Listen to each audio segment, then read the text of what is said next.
Hello students, this is me Archana. Now today we will start our new chapter, that is fifth chapter from the course book Jagdish Chandra Bose. ठीक है.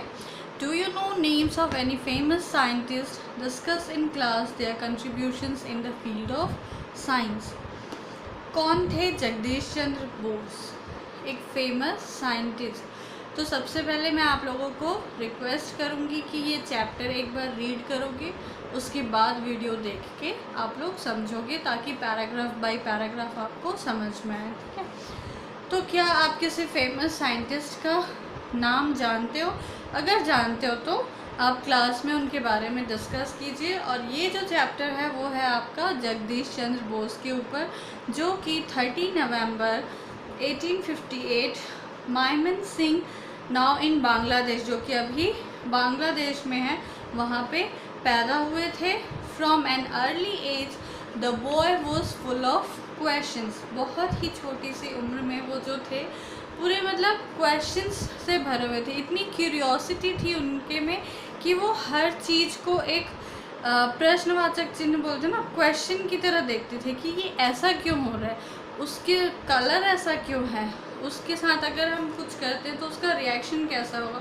तो he wanted to know about everything that happened around him. तो वो हर चीज़ के बारे में जानना चाहते थे. उनके आसपास जो भी माहौल था, एटमॉस्फेयर था या चीज़ें थी, उनके बारे में जानना चाहते थे.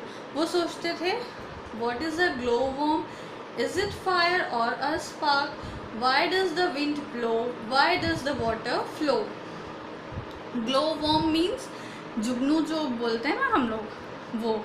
तो वो सोचते हैं कि वो आग है या एक चमकीला हुआ स्पार्क है, चमकता हुआ.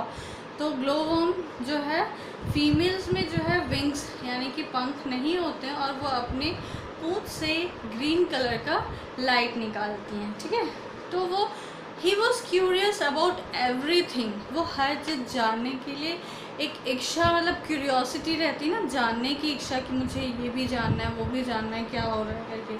तो इनके जो फादर थे भागवान चंद्र बोस, वो बहुत सारे उनके क्वेश्चंस के आंसर देते थे.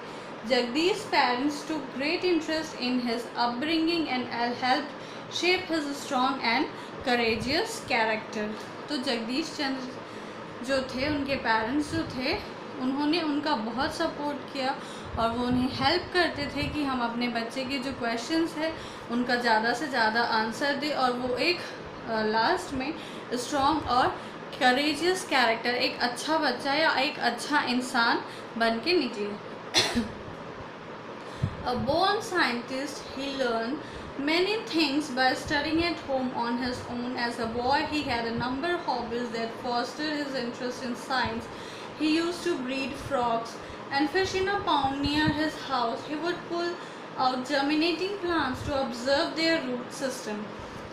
वो बोलते हैं ना, पूत के पाँव पालने में ही दिख जाते हैं. मतलब बच्चा छोटे से ही बता देता है कि उसे आगे क्या करना है या वो क्या कर सकता है. तो जो जगदीश चंद्र बोस थे, वो पैदाइशी एक साइंटिस्ट थे.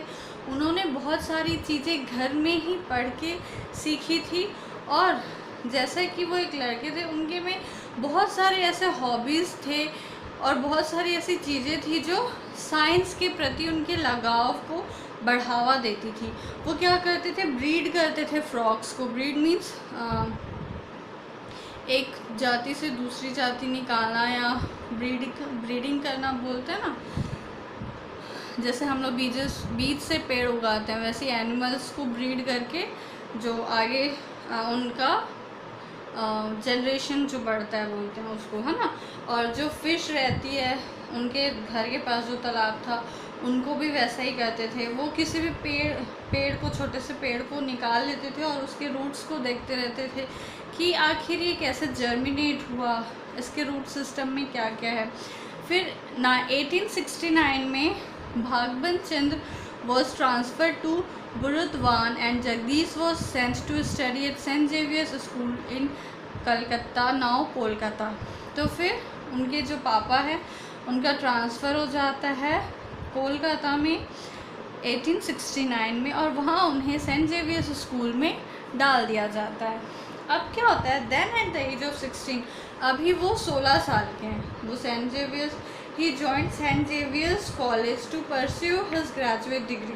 फिर 16 साल की उम्र में वो सेंट जेवियर्स स्कूल के बाद वो कॉलेज ज्वाइन करते हैं, जहाँ पे वो अपना ग्रेजुएशन करने के लिए ज्वाइन करते हैं। After completing his graduation he went to England to study medicine. अपना ग्रेजुएशन कंप्लीट करने के बाद वो इंग्लैंड जाते हैं, जहाँ पे उनको मेडिसिन यानी कि दवाइयों की पढ़ाई करनी रहती है। However, Jagdish could not tolerate the atmosphere in the dissecting room and decided to quit studying medicine. It was then he decided to study physics instead and joined Christ College, Cambridge. जैसे ही उन्हें क्या बोलते हैं, वो medicine पढ़ने के लिए जाते हैं, तो वहाँ पे एक एटमॉस्फेयर, डिसेक्टिंग रूम मीन्स जब आप साइंस लेते हो तो वहाँ पे ह्यूमन बॉडीज़ को काट काट के फिर जो भी प्रैक्टिकल वगैरह करवाया जाता है ना, तो ये सारी चीज़ें वो झेल नहीं पाए, टॉलरेट नहीं कर पाए, और फिर उन्होंने मेडिसिन की पढ़ाई को वहीं पे छोड़ दिया और उन्होंने डिसाइड किया कि वो फ़िज़िक्स पढ़ेंगे और क्रिस्ट कॉलेज जो कि कैम्ब्रिज में है उसे ज्वाइन कर लिया। Bose return to India in 1885 after getting his BSc degree from London University and became the first Indian to be appointed as an assistant professor of physics at Presidency College, Calcutta. Bose जो है 1885 में वो अपनी BSc की degree London university से complete करके India अब आते हैं वापस, और वहाँ पे उन्हें सबसे पहला जो है फर्स्ट इंडियन अपॉइंट किया जाता है assistant of physics professor Presidency College में, जो कि अभी कोलकाता में है। और वो he was a very good teacher, वो एक बहुत ही अच्छे टीचर थे। His students loved his classes, he taught them to observe, to experiment and to think without depending only on books and teachers. उनके जो वो बहुत ही अच्छे टीचर्स थे, ठीक है, और उनके जो स्टूडेंट्स थे वो उनकी क्लास को बहुत ही पसंद करते थे। वो उन्हें ऑब्ज़र्व करना, किसी भी चीज़ को हम ध्यान से देखेंगे तो जाहिर सी बात है हमारी इच्छा होगी कि हम उसके साथ कुछ एक्सपेरिमेंट करें, उसके बारे में सोचें, अपने आप हमारे अंदर से वो क्रिएटिविटी आएगी, है ना, कि हम उसके लिए फिर ऑब्ज़र्व करके एक्सपेरिमेंट करके उसका फाइनल रिज़ल्ट ला सके। तो वो बच्चों को ऐसा सोचने पे मजबूर करते थे बिना बुक्स और टीचर्स के। वो कोशिश करते थे कि बच्चों में जो ये क्यूरियोसिटी है, क्रिएटिविटी है, वो खुद ब खुद निकल के आए चीज़ों के लिए, ताकि उनका इंटरेस्ट जो है फिज़िक्स या पढ़ाई में और ज़्यादा हो। However, Bose wanted to research rather than teach the same lessons every year. He wanted to widen his knowledge and discover new things. It was this passion that spurred him to become one of the greatest scientists in the world. और जैसा कि हम सब जानते हैं, बोस जो है रोज़ हर साल एक ही लेसन को पढ़ाने से ज़्यादा वो उन्हें रिसर्च करना अच्छा लगता था, और वो अपने नॉलेज को जो है और बढ़ाना चाहते थे, नई नई चीज़ें डिस्कवर करना चाहते थे। और ये जो इनका पैशन था वो उनको किस में एनकरेज करता है, एक ग्रेट साइंटिस्ट बनने में एनकरेज करता है, उनको मदद करता है। The contributions of Jagdish Chandra Bose in the field of science are numerous. Science के फील्ड में जगदीश चंद्र बोस का जो कंट्रीब्यूशन है, जो योगदान है, वो बहुत ही ज़्यादा है। वो ऐसे पहले इंसान थे या ऐसे पहले बंदे थे जिन्होंने वायरलेस टेक्नोलॉजी में पढ़ाई की और जो है रेडियो का इन्वेंशन किया, जिसका जो रिज़ल्ट क्या हुआ, उन्होंने रेडियो इन्वेंट किया। Do you know why plants grow towards light even when kept in a dark place, or why the roots of plants always grow downwards? Bose found the answers to all these questions. तो क्या आपको पता है कि पेड़ जो है हमेशा लाइट के डायरेक्शन में ही क्यों ग्रो करते हैं? अगर उन्हें डार्क में या कहीं ऐसी जगह रख दिया जाए अंधेरे में या जहाँ कुछ भी ना हो, तो वहाँ पे वो ग्रो क्यों नहीं करते हैं।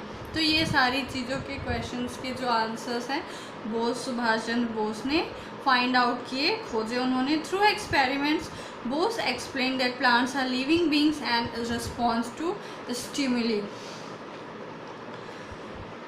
तो बोस फिर ये इस एक्सपेरिमेंट के द्वारा ये पता लगाते हैं कि जो लिविंग थिंग्स, मतलब तो समझते हैं ना, जो सांस लेते हैं, जो ग्रो करते हैं, ठीक है, जो जिंदा रहते हैं, तो प्लांट्स भी जो है लिविंग बींग्स में आते हैं और वो रिस्पॉन्ड करते हैं स्टिमुली को। मीन्स ऐसा कोई मूवमेंट कि उन्हें भी महसूस होता है, प्लांट्स को भी फीलिंग्स है, उन्हें भी महसूस होता है और वो उस चीज़ को रिस्पॉन्ड करते हैं, ठीक है।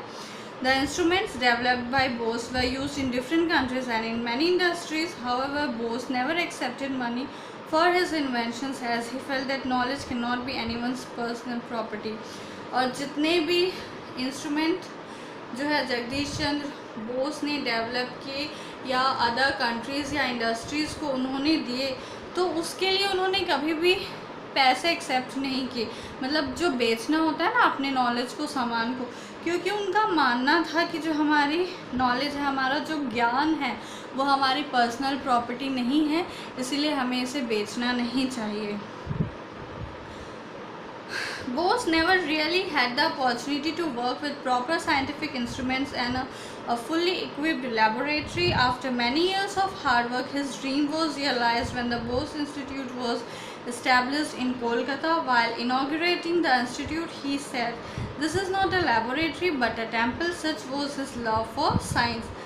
तो उनको जो है एक प्रॉपर या फुल्ली डेवलप्ड लेबोरेटरी जो साइंटिस्ट लोग का होता है ना, उनको कभी वैसा नहीं मिला। और बहुत सालों की मेहनत के बाद जब उन्होंने रियलाइज़ किया ये चीज़ कि नहीं, साइंटिस्ट लोगों को भी अपना एक रूम, अपना एक लैब होना चाहिए, तो उन्होंने क्या किया, एक बोस इंस्टीट्यूट करके कोलकाता में डेवलप किया लेबोरेटरी, जो कि एक लेबोरेटरी नहीं था, एक मंदिर की तरह था उनके लिए।